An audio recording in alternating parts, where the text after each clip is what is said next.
Binawian ng buhay ang isang lolo matapos saksakin ng kanyang apo sa pamangkin dito sa lugar na ito sa Tinapway, Banga, Aklan. Kinilala ang biktima sa pangalang Felizardo Igaras Ribilala.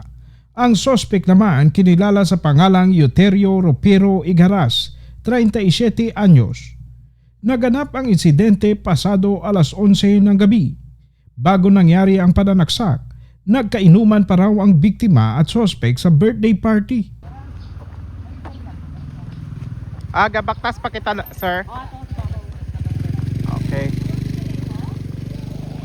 Nandito kami sa lugar na ito sa Tinapway, Banga, Aklan, kung saan may nangyayari po pananaksak kahapon or kagabi at kung saan patay ang biktima.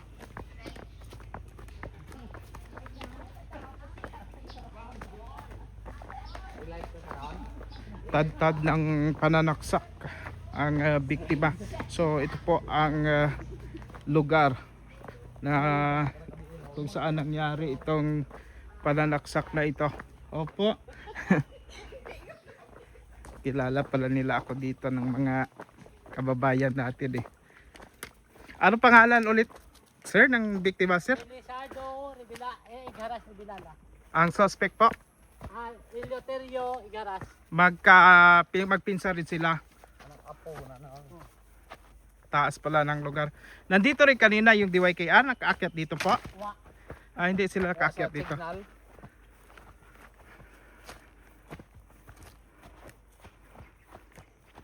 Sobrang taas pala itong lugar.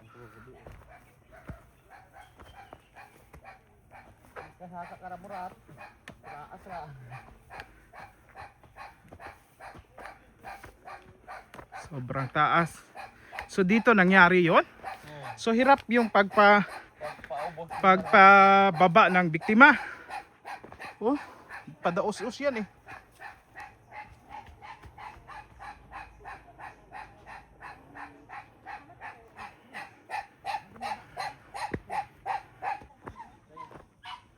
Sobrang taas ng lugar. Ayan oh, padaos-us po.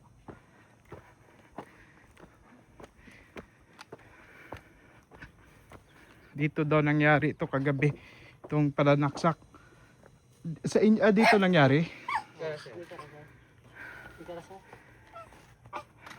Saan daw po?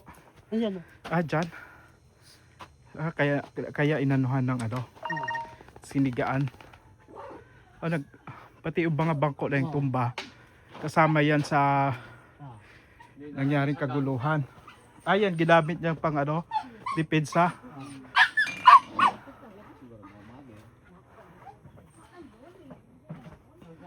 Grabe Bali kayo ang may party? Yung nanay niya. Kagawad din dito. Yung nanay. Yung anak niya kagawad. Yung mama niya yung may birthday kagabi. Tapos parehong bisita ang nag-away. Sa kwento ng may-ari ng bahay na ito, nagkaroon daw ng okasyon sa kanila kung kaya't matapos ang kainan noong hapon bandang alas 4 ay nag-inuman ng mga bisita kasama ang sospek at ang biktima. Noong maghahating gabi na raw, sinuntok umano ng sospek ang lolo. Hindi pa ito nakontento, sinaksak niya ito ng sunod-sunod. Ayon sa kagawad na nakausap namin, nasa 20 saksak raw ang natamo ng biktima. Ay mga sundot iya ho. Sa liog? Sa liog iya tadi karaya sa abo tamam. Ang iya sa matiyan. Oo. Iya di ka sa ana hatong ako guwa yan nga sapay. Ni karaya nato no. Ay. Pagbuno. Oo. Si bana-bana mga pilagid sa iyong huyap malang bana-bana. Sobra ta siguro nga 20. Sa pagresponde ng mga barangay official sa lugar ng insidente, hindi na nila naabutan ng sospek. Mula sa matarik na lugar na ito, pinagtulungan nilang dalhin sa kalsada ang biktima para maisugod sa ospital.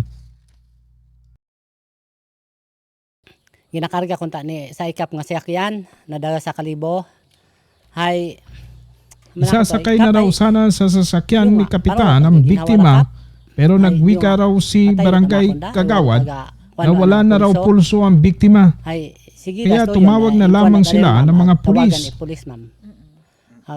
Tapos sa to, ay tawagan pulis, naabot mataro pulis, mga alauna siguro, ma'am, ay siyempre magayo, galibot pata sa kuanabid, yung tigayon. Police Major Ronald Cesar, Duo, Officer in Charge at Banga Municipal Incident.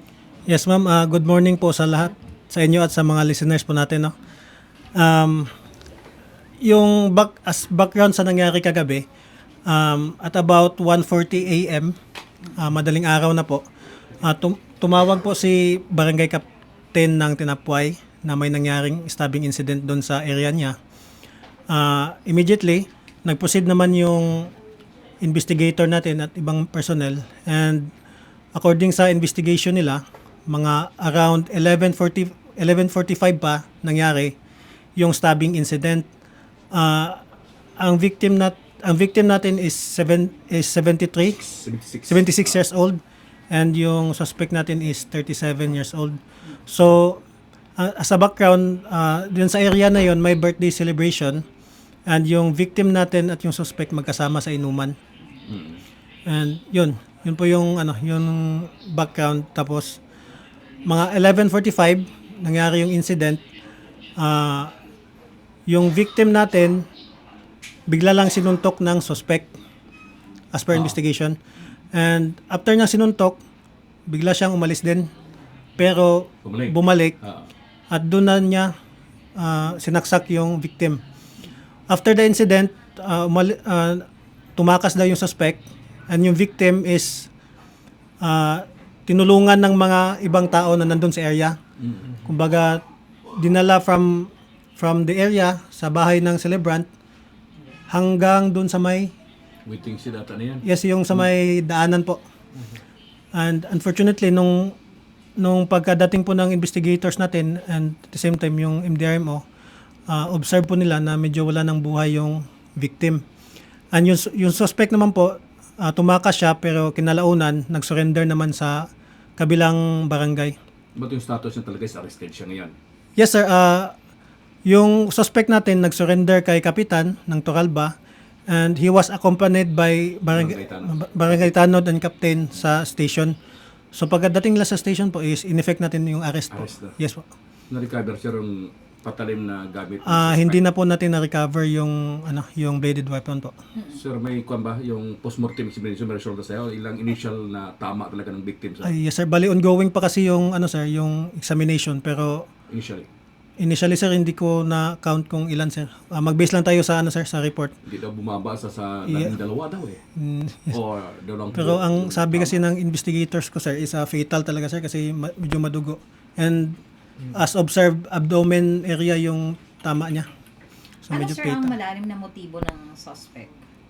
Yes sir, as per investigators ko naman ma'am, yung suspect talaga at yung victim, wala naman silang hindi naman sila nagkakaaway. Kumbaga, secluded lang talaga yung area, tapos lang naman yung magkakamag-anak. But as per investigation, yung victim natin pag nakakainom daw is medyo maingay, medyo sabad sir, kumbaga sabad. Tapos yung suspect natin is ayaw ng ganyan pag nakakainom. Parang ganun yung niya. Nagkasulong kawig ko na kanilang kwan, yung ugali. Parang Drunkenness, ibig sabihin drunkenness, yung motibo doon. kumbaga nag-develop lang talaga dun sa pag-inom nila. Grabe, ang grabing insidente niyan. So, sa ngayon sir, ano po yung plano ng mga PNP hinggil po sa kasong pwedeng isampa sa Yes, sir. suspect sir? Pwede naman yan sa mahulog na murder or homicide. Depende po sa elements ng case kung saan papasok, sir. Unfortunately, i-inquest naman natin yan, sir.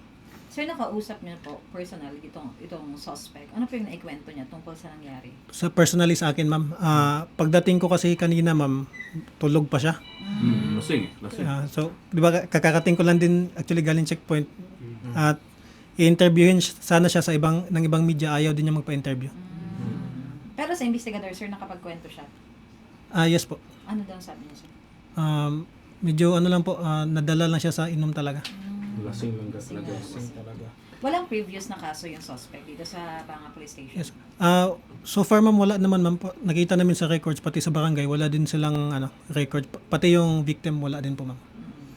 Baka nag-trigger to kasi nakuha namin doon sa Chief Tanod at the same time yung nagkaaway daw sila previous month na para 7 months na parang yung sa daan ata yung problema naagaw ng victim yung patalim ng suspect at nasaksak sa kanya pero parang hindi naman masyado malalim yung parang baka doon nag-start sir yung Possibly po. Ang dilemma lang kasi natin sa PNP, hindi kasi yan nare-reflect sa atin. Oo. Minsan, dahil magkakapamilya, sila lang din yung nag-uusap-usap doon. Kahit sa barangay nga, Kaya nga, hindi oo. naka-blatter. So, yung mga ganyang instances, sir, pwede din na sabihin natin connected. Pwede. Pwede sabihin natin na old grudge. Pero walang record sa PNP. walang record sa PNP, wala din record sa barangay. Diyan lang naman kami nagre-rely talaga sa mga investigation namin. Yes, sir. Dahil nga sa kalayuan, alam naman natin yung area, sir, medyo wala din signal, mataas. So nagtaka lang kami kanina kasi hindi na nakaabot ng hospital. Kasi plano sanang ikarga pa nila sa sasakyan kaso hindi na nakadating yung sasakyan. So anong mangyari sir kasi sa medical record or certification, medical death certificate ng biktima, ano yan sir? Saan ang declaration doon? Depende po sa sir, declaring physician kung pagdating doon is dead on arrival na ba pagdating doon sa hospital. Wala na nadala. Yes, sir, yung physician kasi yung nag-ano niyan, sir, hindi naman yung ma-determine niya. yung PNP, hindi naman yung PNP or MDR, yung physician talaga. Sige. Police Ronald Cesar, sir. Police Major Ronald Cesar. Baka may mensahe po kayo sa ating mga tagapakinig. Yes, ma'am. Una sa lahat, I am, kumbaga, nakikiusap po ako. Kung pwede, kung mag-iinom man tayo, kasi hindi naman natin pwedeng iwasan yan, may birthday celebration. We exercise self-control na lang at self-restraint. Kumbaga, wag nating hayaan na dumating sa point na makagawa tayo ng isang bagay, pagsisihan natin sa bandang huli. Kung nagkakainitan na tayo, pwede naman uwi na lang tayo sa atin para wala na mangyari. Yun lang po. Sige po. So thank you so much.